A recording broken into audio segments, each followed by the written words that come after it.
Benji project basically ये animal welfare का project है। पाकिस्तान का एक बहुत बड़ा इशू है कि जो आपके स्ट्रे डॉग्स हैं, ये गली मोहल्लों में बहुत सारे ये लोगों को काट लेते हैं, पागल हो जाते हैं, उससे काफ़ी सारा प्रॉब्लम्स पैदा होते हैं, बच्चों को काट लेते हैं। तो यहाँ पे कुत्तों को ज़्यादातर ये है जी कि उनको मार दिया जाए। कभी कभी ये कैंपेन्स लॉन्च होती है, लेकिन ये उसका हल नहीं है। अब इसका एक ह्यूमन हल है, वो ये है कि आप इसको, हमारा सेंटर है TNVR, trap, neuter, vaccine and release.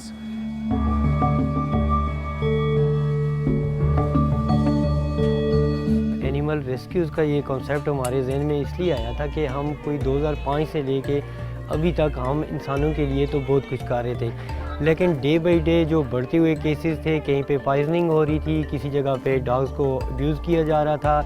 फिर बहुत सारे लोगों की ये कंप्लेन थी कि ये बॉदर करते हैं ये डॉग्स, जब किसी स्ट्रीट के अंदर वो इनकी क्वांटिटी बढ़ जाती है। तो हमने कहा क्यों ना कोई ऐसा एक सेंटर बनाया जाए। और ये ऑलरेडी ये एक्सपेरिमेंट जो तुर्की में हो चुका था और ये सक्सेसफुल एक्सपेरिमेंट था। बेसिक ये बर्थ कंट्रोल से रिलेटेड है। अभी हमारे पास जो करंट सेटअप है, इसके अंदर हमारे पास 100 डॉग रखने की कैपेसिटी है और 50 कैट्स और प्लस 5 डंकीज़।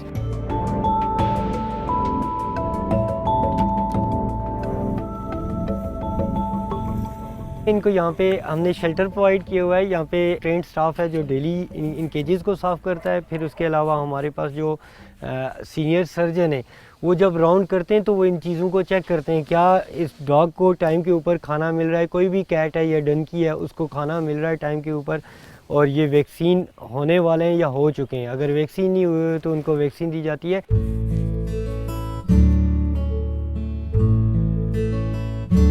हमारे पास जो डंकीज़ हैं उनको तो उनका अपना चारा है वो हम देते हैं, लेकिन जो डॉग्स और कैट्स हैं इनको हम जो इनकी डेली जो खुराक है वो हम इनको चिकन देते हैं। हमारे पास यहाँ पे एक प्रोफेशनल कुक हैं जो कि उस चिकन को बॉयल करते हैं। फिर उसके बाद जितने भी हमारे पास डॉग्स और कैट्स जितने भी एनिमल्स हैं इनको डेली यहाँ पे खाना दिया जाता है।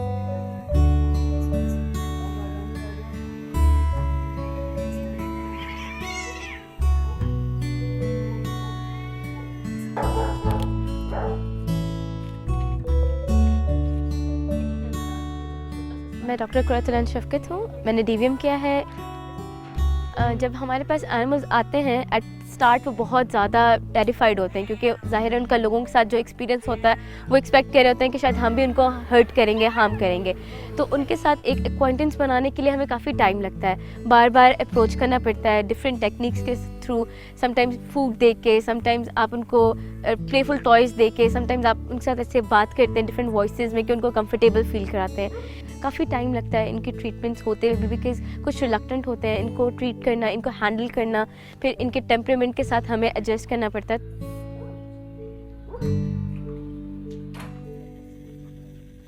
जो हमारे पास जब डॉग्स आते हैं, जो mostly hit and run cases होते हैं या मोहल्ले वालों ने पत्थर मारे होते हैं, उनको वूंड्स बन गए होते हैं, कीड़े पड़े होते हैं और काफ़ी पेनफुल होता है उनके लिए। फिर कुछ रोड्स पे उनको मार के चले जाते हैं, रुकते भी नहीं हैं कि किसी को इन्फॉर्म कर दें एटलीस्ट, फिर हमें लोग रिपोर्ट करते हैं। इसी तरह कैट्स हैं, लोगों की गाड़ियों के नीचे आ जाती हैं, लोग इनको भी मारते हैं। और फिर जो डोंकीज़ हैं, इनके ऑनर जब इनसे काम इनका ख़त्म हो जाता है, इनकी टांग पे लग जाती है, ऐसा कुछ होता है, या ओल्ड एज के हो जाते हैं, इनको रोडों पे छोड़ देते हैं। और फिर वैसे ही जो हमारे गली मोहल्ले के बच्चे हैं वो इनको पत्थर मारते हैं और इनको भी फिर कीड़े पड़ जाते हैं। इस तरह के डिफरेंट वुंड्स और डिफरेंट फ्रैक्चर्स और इस तरह के केसेस हमारे पास हमारी फैसिलिटी पे आते हैं और फिर हम इनको यहाँ पे ट्रीट करते हैं।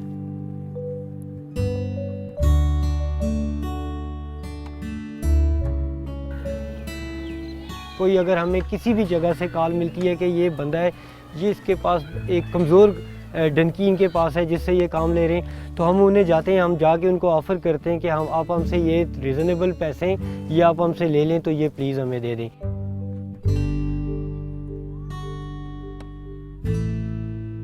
हमने अपने नंबर सर्कुलेट किए हुए हैं सोशल मीडिया के ज़रिए, डिफरेंट प्लेटफॉर्म्स पे नंबर शेयर हैं। लोगों ने ये करना होता है कि जब भी वो कोई इस किस्म का कोई एग्रेसिव डॉग देखें या कोई बीमार डॉग देखें, जो स्ट्रे डॉग्स हैं, तो वो हमारे नंबर पे कॉल करते हैं। वो हेल्पलाइन हमने दी हुई है, उस पे जब वो कॉल करेंगे तो हमारी जो रेस्क्यू की टीम है ये उसके ऊपर रिस्पॉन्ड करेगी, जो कि 24 घंटे हमारी ये लाइन चलती है।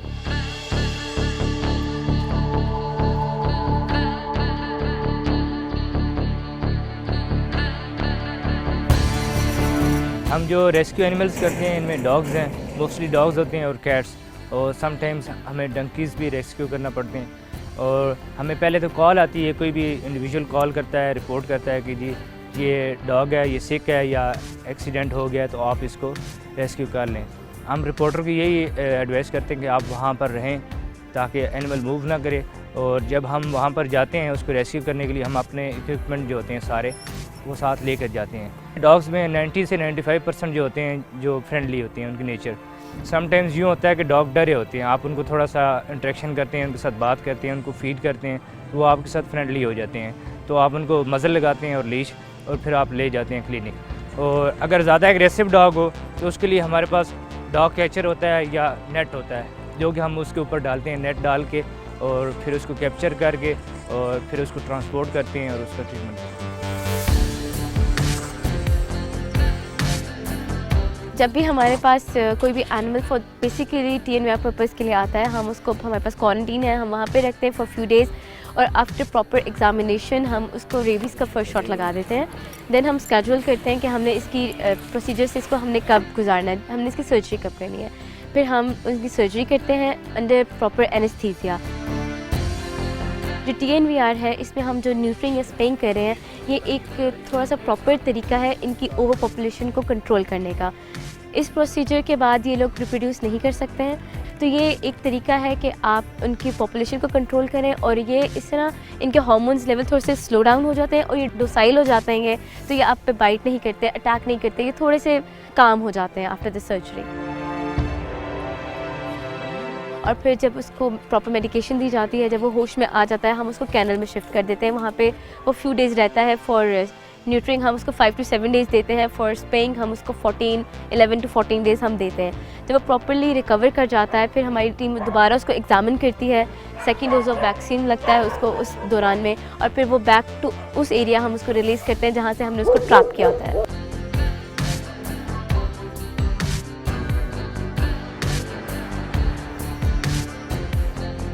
बहुत सारे लोग हमें ये कहते भी हैं कि आप रिलीज़ कर देते हैं।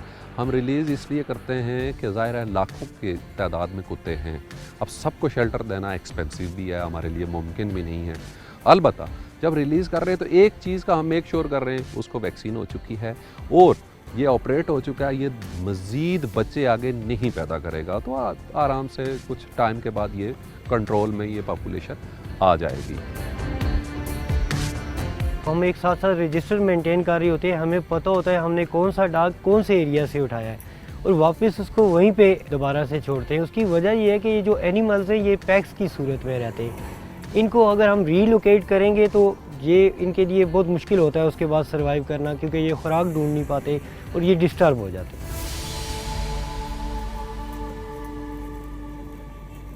इस वक्त तक हम लोगों ने जो यहाँ पे है 9000 डॉग्स जो है ना, हमने उनको पकड़ के जो है उनको वैक्सीन करके, उनको मुख्तलिफ जो बीमारियां हैं उनकी ट्रीटमेंट करके, और फिर हमने जिनकी ज़रूरत थी, जिनको न्यूट्रन करना चाहिए या स्प्रे करना चाहिए, वो करके कुछ को रिलीज़ कर दिया। बाज़ ऐसे होते हैं जो बाहर सर्वाइव नहीं कर सकते, बीमार हैं या किसी भी वजह से, वो आप देख सकते हैं कि वो हमारे सेंटर पे हैं, जिनको हम फीड पूरा टाइम टू टाइम करते हैं, उनका चेकअप होता है, उनका बेहतरीन टेक केयर होती है।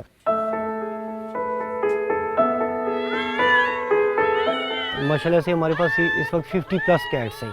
अब यहाँ पे ये होता है कि हमारे पास क्योंकि स्पेस लिमिटेड सा स्पेस है, तो हमने इस पे एक ऑप्शन रखा हुआ है, कोई भी हमसे कैट या डॉग कोई भी अडॉप्ट कर सकता है। तो माशाल्लाह से अडॉप्शन भी हो रही है, ये एक बड़ी अच्छी बात है कि हमने जब से इस प्रोसेस को स्टार्ट किया था, इनिशियली 6 मंथ तक तो लोग हमें कांटेक्ट नहीं कर रहे थे, लेकिन अभी बहुत सारे ऐसे लोग हैं जो कैट्स और डॉग्स को अडॉप्ट कर रहे हैं।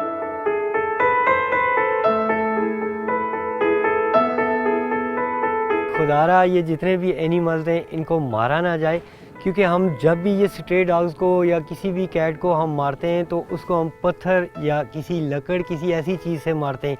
ये क्योंकि लोगों के घरों के पेट्स तो है नहीं है कि जो कि दूसरे दिन किसी डॉक्टर के पास चले जाते हैं। ये स्ट्रे डॉग्स हैं, ये जब घूमते हैं तो इसको आप किसी भी पत्थर या किसी लकड़ से जब मारते हैं तो इनमें वाउंड्स बन जाते हैं, और वो वाउंड्स जो हैं वो एक टाइम के बाद वो ख़राब हो जाते हैं वो वाउंड्स, और उसमें मैगट्स पड़ जाते हैं। वो मैगट्स जो है वो आप ये समझें कि वो एक ज़िंदा जानवर को वो डेली थोड़ा थोड़ा थोड़ा करके खा रहे होते हैं। अगर हम इस्लामिक पॉइंट ऑफ व्यू से भी देखें तो बार बार ये कहा जाता है कि ये जो बेज़ुबान है इन पर रहम करें। तो मेरी ये सबसे रिक्वेस्ट है कि काइंडली इनको मारा ना जाए, और ये एक अच्छी काज है, इसके अंदर जितने भी लोग हैं वो हमें इसमें सपोर्ट करें।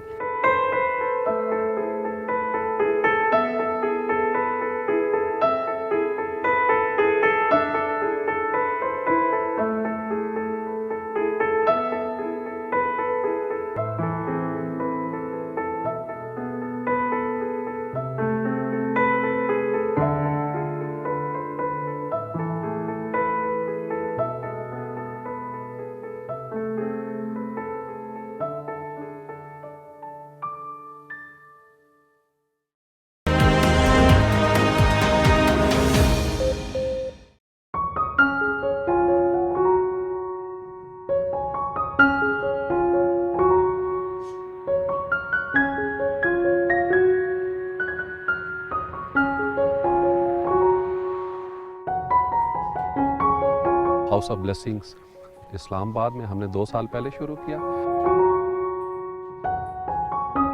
हमारे मुल्क में बहुत सारे ऐसे बच्चे हैं जिनमें टैलेंट की कोई कमी नहीं है, जो लोग आगे जा सकते हैं, एक कामयाब ज़िंदगी गुजार सकते हैं, लेकिन उनके रास्ते में बहुत सारी रुकावटें आ जाती हैं। जैसे कोई अचानक वो ऑर्फन हो गए, अब जो उसका वालिद होता है ज़्यादातर हमारे अर्निंग सोर्स वही है, तो जब वो उनकी डेथ हो जाए चाहे वो किसी भी वजह से, उसके बाद ना फिर वो जो माँ है उस बेचारी के लिए घर चलाना मुश्किल हो जाता है। फिर अल्टीमेटली सारी चीज़ें डिस्टर्ब होती हैं, और उसमें से वन ऑफ द मोस्ट जो चीज़ है डिस्टर्ब होती है वो होती है एजुकेशन। कोई क्वालिटी एजुकेशन वो ले नहीं पाते। तो हमने सोचा कि क्यों ना हम सिर्फ इसलिए नहीं कि सिर्फ शेल्टर, खाना और ये चीज़ें नहीं, बल्कि उसके साथ एक क्वालिटी एजुकेशन भी इनको दी जाए, ताकि इनकी ज़िंदगी में बजाय इसके कि ये स्ट्रीट्स पे जाएं और कल इनकी ज़िंदगी मुश्किल हो, उनकी ज़िंदगी को हम आसान बनाएं और वो उनको एजुकेशन मिले, ताकि वो कल इस मुल्क को भी सर्व कर सकें और एक कामयाब ज़िंदगी गुजार सकें। हम लोगों ने इसको बिल्कुल ऐसे डिज़ाइन किया है कि लोग जो नॉर्मल रूटीन लाइफ जो जी रहे हैं बिल्कुल उसी पैटर्न पे जाए। जो स्कूल पढ़ने वाले हैं सुबह उठेंगे, माँ उनको तैयार करेगी, उनके लिए नाश्ता बनाएगी और फिर वो स्कूल चले जाएंगे। जो माँ है उसको भी हम जो भी उनकी कैपेसिटी है, स्किल ट्रेनिंग्स उनकी हैं, अगर वो पढ़ सकती है तो उसको भी पढ़ाएं, अगर वो एजुकेशन में थी अगर उसको वो कंटिन्यू करना चाहती है वो करवाएं। मेरा नाम ज़फ़रीन गर्देज़ी है और बाय प्रोफेशन में साइकोलॉजिस्ट हूँ।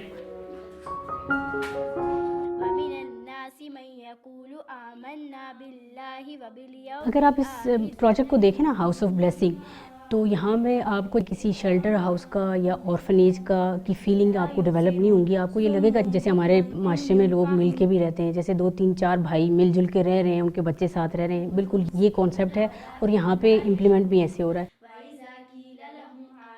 जो बच्चे हैं यहाँ पे हमारे, वो सारे अपनी मदर्स के साथ हैं, और ज़रूरी नहीं है कि मदर्स जिनके साथ नहीं है उनको हम रखते नहीं है, लेकिन अगर डिज़र्विंग हैं, सेपरेटेड हैं या पेरेंट्स नहीं हैं, जो भी सूरत है, लेकिन बेसिकली वो डिज़र्विंग हैं, हम उनको भी रखते हैं।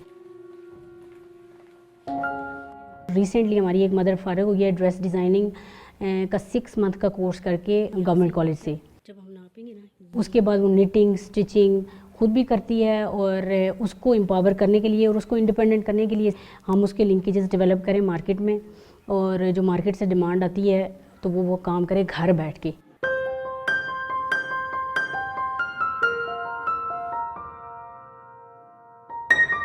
जब हमने फैमिलीज़ यहाँ पे ले आए तो सबसे बड़ा चैलेंज हमारा बच्चों का हमारा बिहेवियर था, क्योंकि जिस माहौल से, जिस सिचुएशन को फेस करके इतनी छोटी सी उम्र में वो यहाँ पहुँचे थे, वो बहुत ज़्यादा, सबसे जो अगर आप मुझसे पूछें कि सबसे मुश्किल चीज़ क्या थी, बच्चों का अग्रेसिव बिहेवियर बहुत ज़्यादा, या कुछ बच्चे ऐसे थे जो बहुत ज़्यादा एग्रेसिव थे और कुछ ऐसे थे जो बिल्कुल साइलेंट थे, मतलब they were not happy to participate in any kind of activity. Maximum जो बच्चे हैं उनकी हिस्ट्री ऑलमोस्ट सेम है, माँ इनकी काम पे चली जाती थी, पीछे ये घर में कभी घर में होते थे, कभी नहीं होते थे, कभी मार्केट चले गए, बाहर चले गए, कोई रिलेटिव या नेबर जब देखते थे कि इन बच्चों के साथ कोई नहीं है, बच्चा शरारत भी करता है, आपको पता है बच्चे की नेचर होती है, तो लोग जिनके बच्चों के सरों पे कोई नहीं होता तो वो उनको मिस ट्रीट करते हैं, लोग डांटते, धुतकारते, हर जगह से डांट पड़ती, फिर खाने के टाइम खाना नहीं मिल रहा। और इवन हमारे पास ऐसे बच्चे भी हैं जो कहते थे कि हम 8-8 दिन तक सूखी रोटियां जो मम्मा किसी के घर से लाती थी और हम उनको पानी में भिगो के खाते थे क्योंकि हमारे पास खाने के लिए कुछ नहीं होता था। तो सोचें कि इतनी छोटी सी एज में 5 साल, 7 साल, 10 साल, 12 साल जो बच्चे ये चीज़ें फेस करते हैं तो उनका इमोशनल रिस्पॉन्स नॉर्मल नहीं रहता। तो यहाँ पे हमने फिर उनकी साइको सोशल वेलबींग पे बहुत ज़्यादा काम किया है। मेरा नाम करिश्मा वली है, मैं हाउस ऑफ ब्लेसिंग्स में as a assistant project manager काम कर रही हूँ। हमने डिफरेंट बच्चों को जब देखा तो हमें पता चला कि कोई बच्चा विजुअली ज़्यादा लर्न कर लेता है, कोई बच्चा ज़्यादा रीड करके ज़्यादा लर्न कर सकता है, और कोई बच्चा ऐसा था जो लिख के चीज़ों को बेहतर तरीके से अंडरस्टैंड कर सकता था, और कोई बच्चा ऐसा था जो सुन के। तो हमने ये किया कि हमने एक ऐसा अपना एक सिलेबस हमने हाउस ऑफ ब्लेसिंग्स के लिए अलग बनाई कि हम स्कूल से हट के उनको डिफरेंट एक्टिविटीज़ करवाएं ताकि बच्चों की लर्निंग ज़्यादा हो।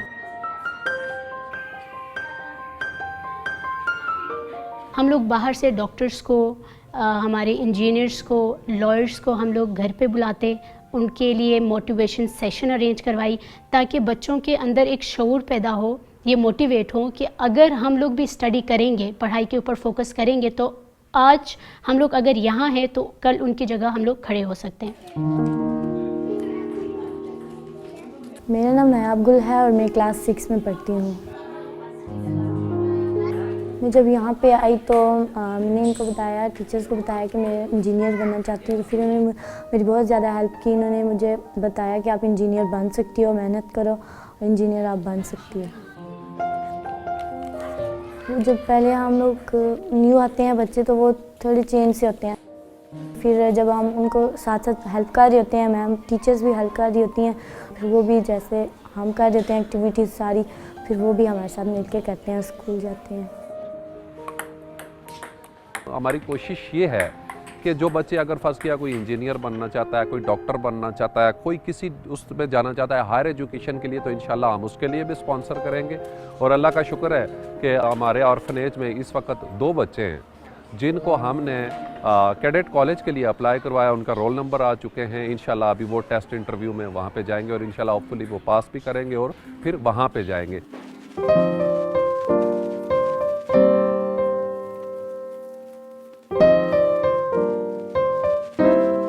ऐसे प्रोजेक्ट हमारी सोसाइटी में होने चाहिए और डिफरेंट लोगों को मिलके इस पे काम करना चाहिए ताकि अगले 20 साल में कोई बच्चा ये ना कहे कि मैंने ये करना था और मैं इस वजह से नहीं कर सका कि मेरे फादर नहीं थे, मेरे पास रिसोर्सेज नहीं थे। इंशाल्लाह ये कुछ टाइम बाद कहीं हम इन्हें बड़ी अच्छी जगह पे देखेंगे और हम कहेंगे कि ये हमारे बच्चे।